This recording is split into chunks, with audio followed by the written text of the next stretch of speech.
সুপারি নিজেই ক্যান্সার সৃষ্টিকারী হিসাবে পরিচিত। বিশেষ করে মুখ ও গলার ক্যান্সারের জন্য সুপারি দায়ী। কাঁচা হোক, শুকনা হোক, যে কোনো সুপারি ক্যান্সারের ঝুঁকি বাড়ায়। আপনারা যারা সুপারি খান তাদের জন্যই আজকের ভিডিওটা। সুপারি খেলে শরীর ঘেমে যায়। কি কারণে ঘেমে যায়?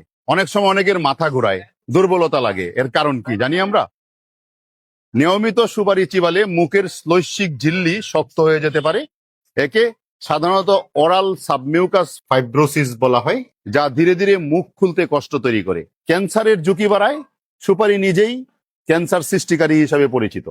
বিশেষ করে মুখ ও গলার ক্যান্সারের জন্য সুপারি দায়ী। কাঁচা হোক, শুকনা হোক, যে কোনো সুপারি ক্যান্সারের ঝুঁকি বাড়ায়। অ্যারিকোলাইন নামক একটা অ্যালকালয়েড স্নায়ুকে উত্তেজিত করে। এতে মাথা ঘোরা, ঘাম, বমি ভাব, হৃদস্পন্দন বেড়ে যাওয়া দেখা দেয়। বেশি খেলে পেট ব্যথা, ডায়রিয়া এবং অ্যাসিডিক সমস্যাও দেখা দিতে পারে, অ্যাসিডিটি বাড়তে পারে। অ্যালকালয়েড থাকার কারণে সুপারি অভ্যাসে পরিণত হয় এবং এটা ছাড়তে কষ্ট হয়। গ্রাম বাংলায় আমাদের দেশের অনেক মানুষ এই প্রচুর সুপারি খান। আসলেও সুপারি স্বাস্থ্যের জন্য কখনোই ভালো নয়। অনেকেই ভাবেন কাঁচা সুপারি ক্ষতিকর নয়, কিন্তু অ্যালকালয়েড কাঁচা সুপারিতেও সক্রিয় অবস্থায় থাকে।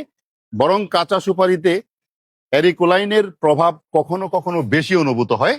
সুতরাং নিয়মিত বা দীর্ঘদিন কাঁচা সুপারি খাওয়া শরীরের জন্য কখনোই নিরাপদ নয়। সুপারি খেলে কেন শরীর ঘেমে যায়, অথবা কি কারণে আপনার মাথা ঘুরে শরীর দুর্বল অনুভব হয়? শরীর ঘেমে যাওয়ার মূল কারণ হলো এতে থাকা অ্যারিকোলাইন নামক একটা অ্যালকালয়েড।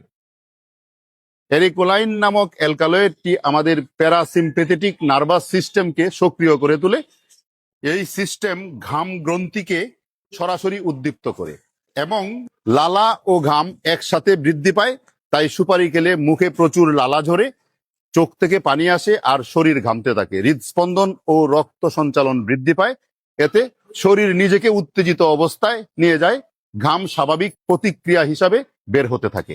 কাঁচা সুপারি তুলনামূলকভাবে বেশি শক্তিশালী, তাই অল্প খেলেও অনেকের ঘাম বেশি হয়। এটা শরীরের সতর্ক সংকেত, মানে শরীর বলছে কোনো রাসায়নিক তাকে অতিরিক্ত উদ্দীপ্ত করেছে। আপনারা নিশ্চয়ই বুঝতে পেরেছেন যে সুপারি যদি খাই আমরা, কাঁচা সুপারি আমাদের স্বাস্থ্যের জন্য কতটুকু ক্ষতি করতে পারে। সুতরাং যারা সুপারি খান তাদের জন্যই আজকের এই ভিডিও। আশা করছি বিষয়টা গুরুত্বের সাথে বিবেচনা করবেন এবং সুপারি খাওয়া থেকে বিরত থাকবেন।